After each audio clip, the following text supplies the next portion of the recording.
To run HS4 as a Windows service, follow these steps. First, launch the HS4 application. If the web interface loads, go ahead and shut that down.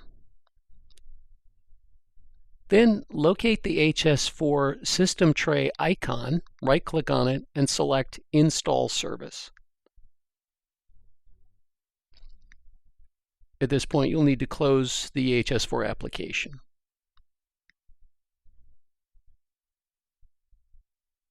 After it's closed, go ahead and launch it again.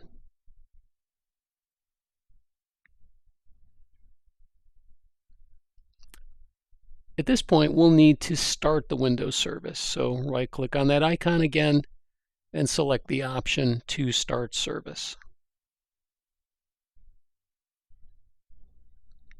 If you want to see the web interface one more time, back to the system tray icon, right-click on it, and open the web interface. From this point on, HS4 will start and run as a Windows service.